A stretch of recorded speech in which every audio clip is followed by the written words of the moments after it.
सर्वप्रथम यहाँहरू सबैमा जयमङ्गलको न्यानो अभिवादन टक्र्याउन चाहन्छु। म रिन्छेन दोर्जे तामाङ हाल काठमाडौँ नेपालबाट यहाँहरूको बीचमा आवाज मार्फत तरङ्गित भइरहेको छु।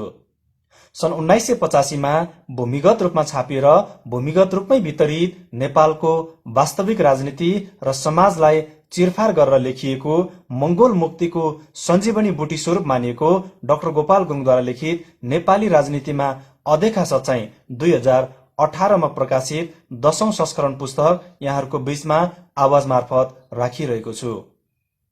10औं संस्करणको पुनः प्रकाशन समेत भएको उक्त पुस्तकको दोस्रो संस्करण सन् 1988मा प्रकाशित भइसकेपछि पञ्चायत प्रशासनले लेखकलाई पक्रेर 2वटा राजद्रोही मुद्दा लगाएर 3 वर्षको निम्ति भद्रगोल जेल हालिएको थियो। जेलभित्र रहँदा लेखकको निर्भयताप्रति सम्मान व्यक्त गर्दै संसारभरबाट प्राप्त भएको चिठीको केही अंशहरू समेत समेटिएको उक्त पुस्तक धारावाहिक रूपमा यहाँहरूको बीचमा राख्दै आइरहेको छु। राख्ने क्रममा उक्त पुस्तकको 50औं पेजको दोस्रो हरफको पहिलो अक्षरबाट 5औं भाग स्वरूप यसरी अगाडि बढाउने अनुमति चाहन्छु। मैले माथि उल्लेख गरेको 2 पुस्तकहरूमा हिन्दू आर्यहरूलाई धेरै आदर्श पुरुष देखाएको छ भने रामायणमा अनार्यलाई राक्षस बनाएर राखेको छ। अनार्यलाई हनुमान पनि बनाएको छ, किनभने यसका लेखनदासहरू हिन्दू आर्य हुन्। वास्तवमा भन्ने हो भने रामचन्द्र यस्ता बाबुका छोरा हुन् जसले 3 जना स्वास्नी र लक्ष्मणकी आमा 1 जना नोकर्नी राख्दा पनि नानी जन्माउन सकेन। त्यस्तालाई के भनिन्छ? पछि होम गरेर रानीहरूलाई खीर खुवाएपछि जन्मेका छोरा हुन् राम। आजको युगमा खीर खाएर नानी जन्माउने कुरा महामूर्ख बाहेक कसले पत्याउँछ? रामचन्द्रकी पत्नी सीता न बाबुको टुङ्गो न आमाको पत्तो भएकी नारी हुन्, जसलाई खेतमा भेटाइएको थियो। आज हामी बाटोमा, नालीमा, खेतमा फ्याँकिएकी बालिकालाई के भन्छौं? यस्ता कलङ्कित कुराहरूलाई ढाकछोप गरेर भगवान देवी बनाई लेखेका छन् हिन्दूहरूले आफ्नो मान्छेलाई। हिन्दूकै वेदका महान लेखक व्यास को थिए? विश्वासी माझीलाई विश्वासघात गरी नदीको माझमा पुगेपछि डुङ्गामा माझीकी छोरीलाई सहाराहीनदेखि बलात्कार गर्ने बाबुकी छोरी अर्थात् त्यसै मजेनीको छोरो। यताको कुरा उता र उताको कुरा यता चुक्ली लगाएर पेट पाल्ने 2 जिब्रे जासुस हिन्दूहरूका महान व्यक्ति नारद मुनि को थिए? कमारीको छोरो। हिन्दूहरूका भगवान रामचन्द्रकै गुरु वशिष्ठ को थिए? वेश्याको छोरो। यी भगवानका बाबु दशरथले आफ्नै कमारीलाई राखेका थिए, जसको कोखबाट जन्मेको छोरालाई लक्ष्मण भनियो। लक्ष्मणले बाबुको कमारीबाट जन्मेको कारणले रामचन्द्रको जीवनभर सेवक भएर बस्यो, तर बदलामा धोका नै पायो, घृणा र तिरस्कार नै पायो। महान र वीर पुरुष मात्र होइन, भगवान रामचन्द्रबाट। तर यस्ता व्यक्ति हिन्दूहरूका भगवान। भगवानले सिकाएकै कुरा न गर्न पर्यो भक्तहरूले पनि। हिन्दूहरूका ऋषिहरू कुनै मृगबाट जन्मेको छ भने कुनै माटोको घैँटोबाट, कुनै घाँसको मुठा कुसबाट जन्मेको छ त कुनै खराएको ढाडबाट, कुनै धमिराको डिस्कोबाट जन्मेको छ भने कुनै चाहिँ सुद्रिनीबाट अथवा कमारीबाट जन्मेको छ। हिन्दूहरूकै अर्को भगवान कृष्णका 16,800 स्वास्नी थिए भनिएको छ भने वेद पुराणमा हिन्दूहरूका पूर्वजहरूले गोरुको मासु, घोडाको मासु आदि खाएका र त्यसले यज्ञ गरेका प्रशस्त प्रमाणहरू पाइन्छन्। यसबाट आफूलाई ठूलो जात भनेर ठग्ने हिन्दू आर्यका अगुवाहरू कस्ता थिए, त्यसको अनुकरणकर्ताहरू कस्ता छन् भन्ने छर्लङ्गिन्छ। जसको पिँढीले हामीलाई आज यो स्थितिमा पुर्याएको छ। आजको वैज्ञानिक युगमा पनि मृगले नानी जन्मायो, खीर खाएर रामचन्द्र जस्ता हिन्दूहरूको भगवान जन्मे, घाँसको मुठा कुशबाट बालक पैदा भयो, खेतमा भेट्टाएको बाबुको टुङ्गो नभएकी सीता देवी हो, उसलाई धरतीले जन्माएकी, खराएको ढाडबाट धमिराको ढिस्कोले, पानीको घैलाले नानी जन्मायो भन्ने र त्यसलाई पत्याउने दुवै मेरो लागि महामूर्ख हुन्। निर्दोष युवतीलाई बलात्कार गर्ने बलात्कारी बाबुका छोरा हुन् व्यास, र उसैले लेखेको ग्रन्थ हिन्दूहरूको पवित्र ग्रन्थ हो वेद। वेद पुराणलाई हामी अहिन्दूहरूले पनि पत्याएर हामीलाई मास्ने, हामीलाई मूर्ख र कमारो भन्ने, हिन्दूहरूकै सन्तानको पछि लाग्यौं भने हामीले के भन्ने? अब हामी सबैले सोच्नु पर्ने बेला आएको छ। यस्ताको पछि आफ्नो सर्वस्व गुमाउनु चाहँदैनौ भने अत के यहाँ शोषणरहित समाज सृजना गरिन्छ भन्ने आशा पनि गर्न सकिन्छ? नेपालमा जहाँका भगवानले नै शोषण र छलकपट गर्थे। हिन्दूहरूले लेखेर राखेको रामायणका हिन्दू आर्य रामले अनार्य रावणलाई मारेको खुसियालीमा हामी दशैं मनाउँछौं, टीका थाप्छौं, ऋण पान गरेर भए पनि भोज खाई मोज गर्दछौं भने हामी अहिन्दू अनार्यहरूले आफ्नै पुर्खा नाश गर्नेको पक्ष लिएर आफ्नै पुर्ख्यौली नष्ट गरेकोमा खुसी मनाइरहेका छौं। जुन कुरा सुन्दा पनि लाज लाग्नुपर्ने हो। दशैं त अफसोस गर्ने दिन हो, टीका थापेर खुसी मनाउने दिन होइन। काठमाडौँका नेवारहरूले राज्य गुमाएकोमा अफसोस प्रकट गर्ने दिनमा खुसियाली मनाउँदै इन्द्र जात्रा मनाए जस्तै। हामी मंगोल अर्थात् अनार्य कति शक्तिशाली थियौं त्यो प्रमाण पशुपतिनाथले पनि दिन्छ, जो किरातेश्वर हुन र आफूलाई देव सम्झने हिन्दू आर्यहरूले पनि महादेव मानेका छन्, अर्थात् देवभन्दा महा ठुलो। मुस्ताङका राजा ठेट मंगोल हुन् र जुन हाम्रो आँखाको अघि छ, तर उसलाई विष्ट हिन्दू आर्यको बाहुन वा क्षेत्री भनिन्छ। अब पछि गएर यही कुरा इतिहासमा लेखिनेछ, मुस्ताङे राजा विष्ट थिए भनेर। पछि भावी पिँढीले खोज गर्ने ठाउँ नभएपछि नेपालको मुस्ताङमा पनि हिन्दू बाहुन वा क्षेत्रीले राज गरेको रहेछ भनेर सम्झनेछ। जस्तो नेपालमा नेमुनी ऋषिको कल्पित नाम र देन विषयमा हिन्दू बाहुनहरूले लेखेका छन्। नेपालमा हामी अहिन्दू यहाँका मूल बासिन्दा मंगोल अनार्यप्रति हिन्दू आर्यहरूको राजनैतिक, आर्थिक, सामाजिक र सांस्कृतिक थिचो मिचो, शोषण, दमन तथा संहारप्रति यी ज्वलन्त उदाहरणहरू हुन्। हाम्रो समाजप्रतिको संस्कारगत षड्यन्त्र पूर्व पञ्चायत व्यवस्थामा पनि तीव्र रूपमा जारी नै थियो, जसको ज्वलन्त प्रमाण पुलिस घटनामा घटायो। यसको मुख्य भूमिका राजदरबारीय मुख्य सचिव रञ्जन राज खनाल र दरबारकै सैनिक सचिव ऋषिकुमार पाण्डेले खेलेको थियो। प्रहरीहरू मंगोल समाजबाट आइजिपी पदमा पुग्न सक्ने सबैलाई एसपी तहबाट नसखा पारिएको थियो, तर त्यस काण्डका बाहुन क्षेत्रीलाई बहालीमा पुनः ल्याइएको छ, जसका प्रमाणहरू जिउँदो जाग्दो अवस्थामा अझ पाउन सकिन्छ। भूत पञ्चायत व्यवस्था राणाकालकै व्यवस्था लागू भएपछि नेपालमा भूमि सुधारको नारा आयो। त्यो सुन्दा मिठो लाग्छ, तर हजारौं हजार बिघा जमिन हुने क र ख वर्गका हिन्दूहरूकोबाट कति भूमि बेसी भएका भूमिहीनलाई बाँडियो, यो जान्दा तितो लाग्छ।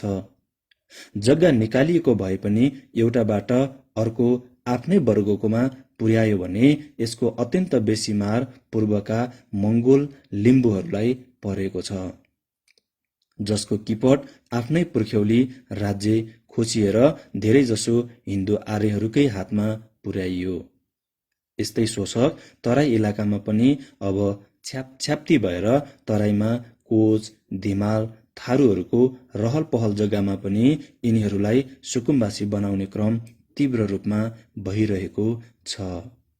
यद्यपि पहिले तिनीहरू मधेसकै झा, कायस्थ, मिश्र, सिंहहरू जस्ता तराईकै बाहुन क्षेत्रीबाट थाहा नपाई लुटिएका थिए। अब थुप्रै थारू, कोच र धिमालहरू बाहुन क्षेत्रीकै हरुवा, चरुवा र रिक्सावाला भइसकेका छन्, जुन केही वर्ष अघि थिएन। पृथ्वीनारायण शाहले लिम्बूहरूसँग लडाईँ गर्दा जित्न नसकेपछि लिम्बुहरूको मुलुकलाई लाल मोहरद्वारा पृथ्वीनारायण शाहको राज्यकालमा मात्र नभएर शाहवंश कसैले पनि खोज्न नसक्ने, खोसेको खण्डमा सन्तान नाश हुने विश्वास दिएपछि लडाईँ थामिएको थियो, सम्झौता भएको थियो। पृथ्वीनारायण शाहबाट दिइएको लाल मोहर चीनको सबैभन्दा ठूलो ताम्रापत्रमा पनि भएको बुझिएको छ। त्यसको सकल अघि सेनवंशी राजाहरूका नाता शाहगहाङ सान सबकबाहाङ थेगिमसँग भएको थाहा भएको छ। मलाई प्राप्त नक्कलमा पृथ्वीनारायण शाहले लिम्बू राजाहरूलाई यसरी लेखेर दिएपछि सम्झौता भएको थियो। श्री श्री श्री नायब रामजी महाराज धिराज, म जङ्गदेव नाम पृथ्वी पशुपतिजी नारायणी शाह बहादुर शमशेर। प्रथम ताम्रय पत्र। स्वस्ति श्री श्री श्री गिरिराज चक्र चूडामणि नरनारायणी इत्यादि बिरुदावली श्री विराजमान मन मन्त्र श्री मानराज महाराज धिराज श्री श्री श्री बडा महाराज श्री पृथ्वी नारायणी वीर बहादुर शमशेर श्री जङ्ग श्रीदेव नाम समर विजय नाममा। स्वास्ति श्री श्री श्री राजा विविध वंशावली आगे त्यहाँ तादीदेखि न किराँत मुलुक बराहा क्षेत्र साङमाहाङ गढ, लोहाङ गढ, इलाम मोरङ गढ, साक्ली गढ, गढसाङ इत्यादि विविध पुस्ता राजवंशी अपुङ्गेराज थामी लियौं। अरू राजा रजौटा शाखा मासिने तिमी किराँतेश्वरहरू नमासिने हो। तिमीलाई मैले जानेको छु, अघि 10 पुस्ता चक्रवर्ती सम्राट हो। माङ्द वंशी राजा हिन्दू अधिराज भएका कारण तिमीलाई कोहीले राजाले मसाउन सक्दैन। अघि चीन, तिब्बत र अरू राजा बासाहरूबाट पनि अनादिकालदेखि तिम्रो वंशमा समर्थन दिई आएको मैले जानेको हेरेको हुँ। म मेरो लाल मोहर ताम्रापत्रमा बाँधी बाचा बोल कबल गरी सदाका लागि बसेको हुँ।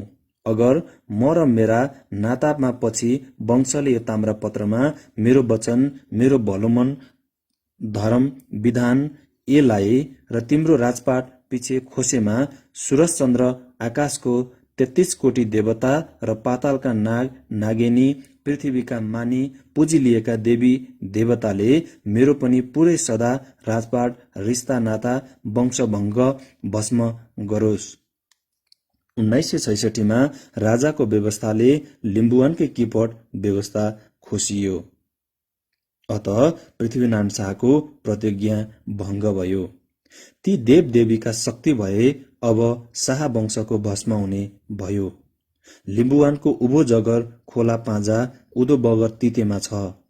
जगर बगर महावीर, पाखा, पखेरु, थाक्सिङ, सुर्पा, चपके, खेवा, मौजा, हैकम, मयूर, राजपाट, मुकुटगढीराज, देश भेषतिरो, भारो कर खाएने पाएन, रकम हकार मजुराको 10 लिम्बू 17 थुम अयुधा पनि तिम्रो अख्तियार नामा जमिरहुन् भूमि जेल श्री पाखरेहाङ, चोत्साहाङ, थोर्गेक थिमहाङ, सस्तेरा। जय पशुपतिनाथ, जय श्रीराम। इति श्री सम्वत 1814 सालमा मिति श्रावण सुदी 18 रोज 2 बार अगस्त 2, 1857 मंगलबार मुकामा श्री कान्तिपुरी भवन गोरखराज मर्त्यमण्डल शुभ शुभम। एकातिर हामी उक्त लाल मोहरलाई गहिरिएर हेर्दा भूत पञ्चायत व्यवस्थाले पृथ्वीनारायण शाहको वचनबद्धतालाई लत्याइदिएर किपट खोसिदिएको पाउँछौँ भने नेपालका मङ्गोल कुलका हाँगो तामाङ र तमु गुरुङ लिम्बूहरूको नामको पछि ङ अक्षर धेरै नै प्रयोग भएको हुन्छ र ठिक त्यही कुरामा हामी चिनिया मान्छे गाउँठाउँको नामहरूमा पनि पाउँछौँ। यो ङ अक्षर जसरी मङ्गोल हाँचका तमु तामाङ र लिम्बूहरूमा पाउँछौँ त्यसरी नै नेपालका गाउँठाउँहरूमा पनि पाउँछौँ। तिब्बती नाममा पनि यो ङ अक्षरको गहिरो प्रभाव भएको पाउँछौँ। त्यसरी नै त्यस्तै दार्जिलिङ, दोर्जेलिङ, भोटाङ, सिक्किम, सुहिमका नामहरूमा पनि पाउँछौँ। उदाहरणको निम्ति हेरौँ चीनका मान्छेहरूको वंश र नाम। डेड स्याओपिङ, माओ त्सेतुङ, ज्याओ च्याङ लिपिङ, हुयोङ वाङ, जोयोङ नानहो, ङेङ चाइसी, जोङ, सुङ, पेङ, जोनमिङ क्विन, सी हाङ, दे चाङजोङ, जिएनपिङ इत्यादि। चीनका गाउँठाउँ नदी नालाको नाम चाङचुङ, तुङहाङ, ग्वाङङोङ, ग्वाङज्वाजे, होङकोङ, बेइजिङ, सङ्घाई इत्यादि। नेपालको मान्छे र वंशजहरूको नाम चेम्जोङ, इन्द्रहाङ, वज्रहाङ, लिम्बू, तितुङ, तामाङ, सिलिङ, थिङ, तामाङ, खापुङ, खपाङ्गी मगर, चामलिङ राई, चोहोहाङ, सुहाङ, पेङ दोर्जे, बलिहाङ, साङपाङ, लोरुङ, फेजिङ इत्यादि। नेपालका गाउँठाउँका नामहरू छाङ, बागलुङ, मोरङ, धादिङ, बझाङ, कोलबुङ, छिन्ताङ, सेराङ, च्याङथुप, इङबुङ, मेमेङ, फर्पिङ, थोलुङ, खाम्जालुङ, वालिङ, चोमोलुङ, माउन्ट एभरेस्ट, आङसाङ, मुङलिङ, लमजुङ, मन्ज्याङ, भाङलिङ, दार्सिलिङ, तुमलिङ, वालुङ, तुर्लिङ इत्यादि। नेपाल बाहिरको छिमेकी इलाकाका मान्छेहरूको नाम र गाउँठाउँको नाम। मार्छोङ छोग्याल 15औं शताब्दीका तिब्बती लेखक रिङ स्युङपा, 1586 तिरका तिब्बती लेखक केरुङ, नेपाल तिब्बतको युद्ध भएको ठाउँ सिलिङचोङ, लाप्चे, लाचुङ, दोर्जेलिङ, भोटाङ, कालेबुङ, बुङथिङ, लाप्चेको बिजुवा, दुङकुलुङ, तुर्लुङ, फुर्लुङ, खुङ्गी, चोयाले बुनेको वस्तु, सिलाङ, च्याखुङ, सिक्किम, जोरथाङ, सामसिङ, टुङ इत्यादि। शताब्दीौंदेखि हिन्दूहरूले यहाँका मूलवासीहरूलाई हर क्षेत्रमा दबाएर एकलौटी दबाब दिएर शासन गर्न पाएको भए तापनि र कतिपय गाउँठाउँको नाम मान्छेहरूको नामहरू हिन्दूकरण गरे तापनि रहल पहल उक्त नामहरूले अझ पनि सत्य र तथ्य कथाहरू भनिरहेको छ। चीनको गाउँठाउँ र नदी नालाका मान्छेको नामहरू र यस भेगका मूलवासीका गाउँठाउँका नदीनाला र मान्छेका नामहरूमा सामञ्जस्य आएको कारण मध्येमा यो पनि अर्को एउटा मुख्य कारण हुन सक्छ।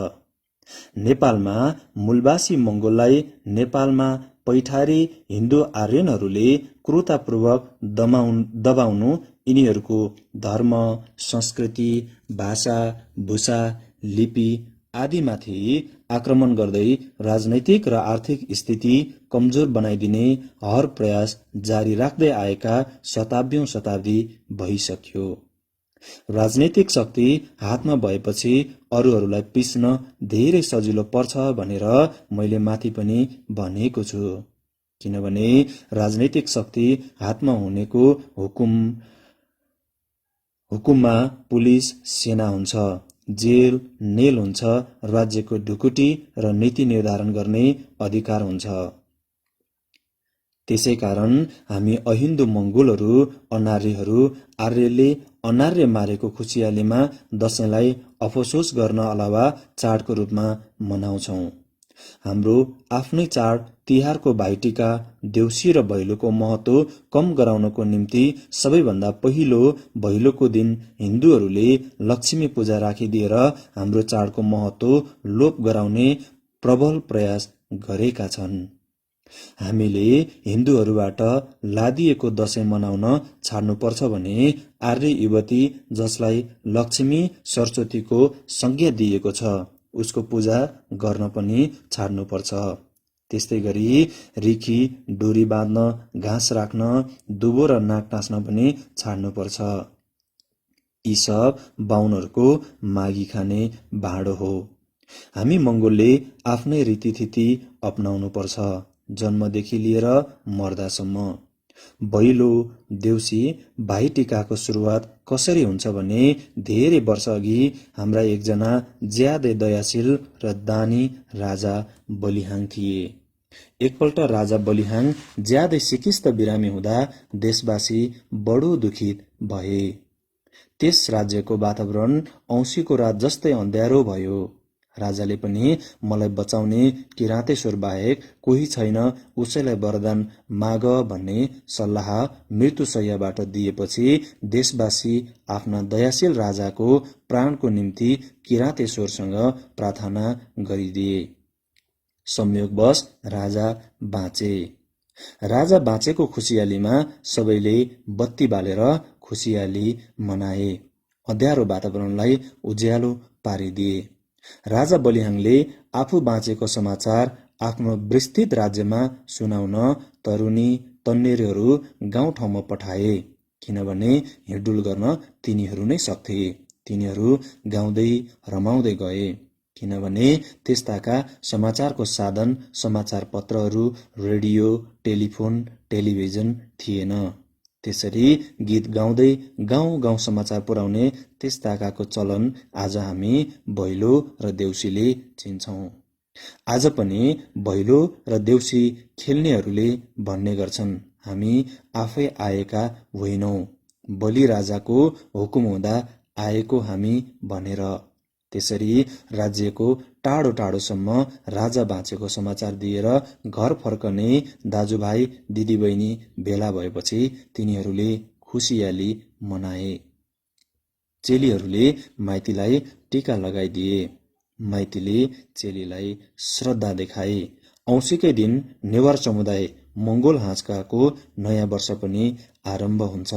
तर हाम्रो चाडलाई धमिल्याउन त्यसै दिन लक्ष्मी पूजा, हिन्दू चाड मनाउने षड्यन्त्र राजनीतिक सत्ता हातमा भएकाले हिन्दू आर्यहरूलाई सजिलो भयो र सफल पनि भयो।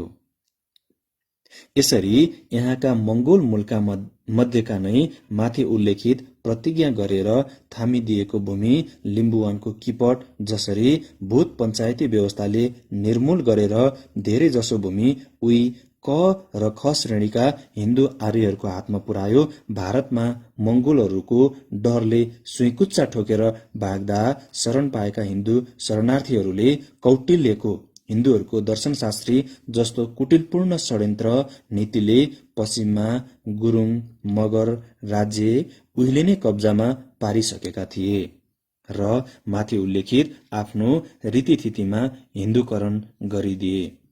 तमुहरूलाई राँगा भैँसीको मासु खान लगाउने गिरवान युद्ध हो। 1808 उसले हुकुम दियो। त्यस्तै तमुहरूलाई बाहुन पुज्न लगाउने र लामा ध्याबिङ लगाउने राजेन्द्र विक्रम हो। उसले 1826 हुकुम दियो। हाम्रो पुर्खा अनार्यलाई मारी आर्यहरूले खुसी मनाएको तिनीहरूको चाडमा हामीलाई लादिदिए। आजको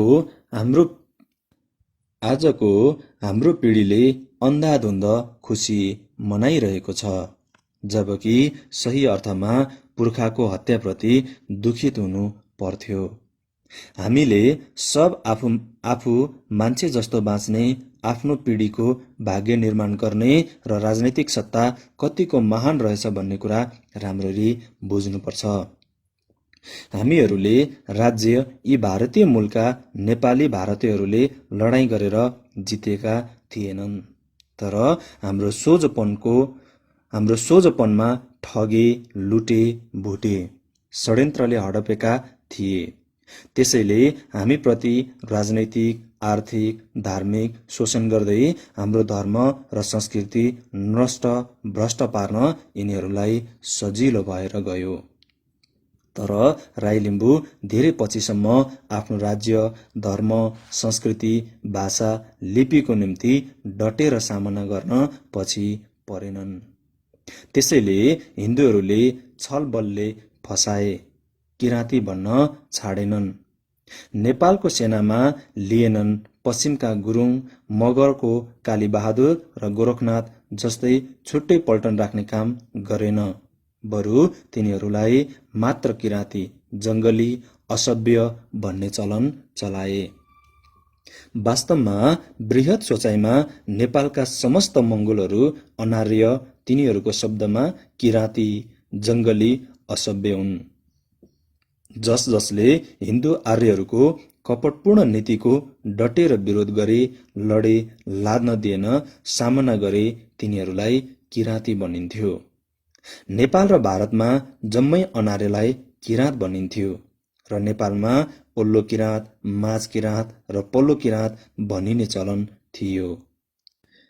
हिन्दूहरूले महाभारत र रामायणमा यिनै अनार्यहरूलाई राक्षस भनी लेखेका छन्। जसरी महाभारतमा एउटा भील भन्ने मूलवासी पाइन्छ। तिनीहरूले पनि हिन्दूहरूको विरोधमा सामना गरेकोले तिनीहरूलाई हेपेर भील भनिएको हो। भील जसको अर्थ सुँगुर हुन्छ। हिन्दूको अर्थ फारसी भाषामा लुटार, डाका जस्तो घृणित अर्थ लाग्ने शब्द भए जस्तै भील हेपेर भनिएको शब्द हो। किराँत शब्द गालीको नराम्रो शब्द भएको कुरा गोर्खा हिस्ट्री इतिहासमा फ्रान्सिस टुकरले पनि औँलाएका छन्। राजनीतिक सत्ता आफूहरूले हत्याएपछि एकातिर हाम्रो सबै लुट्न र हामीलाई भुट्न पनि यिनीहरू लागेका थिए भने अर्कोतिर संस्कृतिमा पनि विकृत रूप ल्याइदिनको निम्ति र मूल कुरा हाम्रो पिँढीलाई बिर्साइदिनको लागि शक्ति प्रयोग गर्न डर देखाइन्थ्यो, समाइन्थ्यो र मारिन्थ्यो पनि, जुन आजसम्म कायम छ। लेखक त्यसको शिकार भई 3 वर्ष जेल पर्यो। तर आफ्नो संस्कृति र भाषाको निम्ति पनि आफ्नै राज्य र धर्मको निम्ति जस्तै मरिमेट्ने लिम्बूहरूले विरोध गरि नै रहँदा विद्रोह होला र त्यसलाई कज्याउन नसकिएला भनेर फेरि आफ्नै संस्कृति कायम गर्ने आदेश पनि जाहेर गरिएको थियो। लिम्बुवानमा लिम्बूहरूको आफ्नो परम्परागत संस्कृतिमा नभए पनि रागा भैँसी खाने संस्कार लाद्न कर लगाइएपछि केही वर्ष कर डरले स्वीकारे पनि पछि त्यसको विरोध हुँदा फेरि त्यसो नगर्न हुकुम राजाबाट भएको हुन्छ। त्यसलाई निम्न पंक्तिले प्रमाणित गर्छ। स्वास्ति श्री मान महाराज धिराज कस्य रुका आगे अरुण पूर्व मेची पश्चिम भर लिम्बुवानका सुब्बा गएको 43 सालदेखि 61 सालसम्म दशैंमा सुब्बाहरूलाई राँगा काट्नमा टन्टा लागेको थिएन। 62 सालमा हेमकर्ण थापा सुब्बा भई आउँदा तिनीहरूले राँगा काट्न पर्दामा टन्टा लाग्दा 62 सालदेखि टन्टा लागिरहेछ। अब उपरान्त हाम्रो खास कारणले राँगा काट्न सक्दैनौं। अघिदेखि चलिआएको हाम्रो स्थिति चलाइ बक्से खुसी छौं भन्ने काजी नरहरसिंह थापा मार्फत हाम्रा हजुरमा जाहेर भयो। त्यसर्थ अब उपरान्त अघिदेखि थुमथुमका लाल मोहर बमोजिम गरी ली दशैंमा राँगा बोका काट्नु सुब्बाका घरमा सक्ने हुनेले राँगा बोका काट्नु नसक्ने नहुनेले नकाट्नु भन्ने इति लाल मोहर बाँधी बक्स्यौं। इति सम्बत 1811 साल मिति वैशाख बरी 14 गते 4 शुभम अप्रिल 25 1864 बिहिबार। आज सुहिममा सिक्किम लिम्बू भाषा संस्कृति लिपिको विकास गर्न छुट पाइरहेको छ। त्यहाँ स्कुलमा 12 क्लाससम्म लिम्बू भाषाको पढाइ हुन्छ। लिम्बू भाषामा यथावत पत्र पत्रिका निस्कन्छ। तर उदेक लाग्दो कुरा के छ भने नेपालका यहाँका मूलवासीको भाषा, संस्कृति, लिपि र धर्मको कुरा गर्यो भने हिन्दू आर्यहरूले साम्प्रदायिक भनेर त्यसलाई दबाउन समस्त शक्तिको कुप्रयोग गरिरहेका छन्, जबकि साम्प्रदायिकता तिनीहरूबाट नै भइरहेको छ। यहाँका उक्त हिन्दूहरूले एक धर्म, एउटा भाषा, एउटा संस्कृति र एउटा लिपिको नाममा हिन्दू धर्म र संस्कृति, भाषा लगायत हिन्दी लिपि जोर-तोरले फैलाइरहेको छ।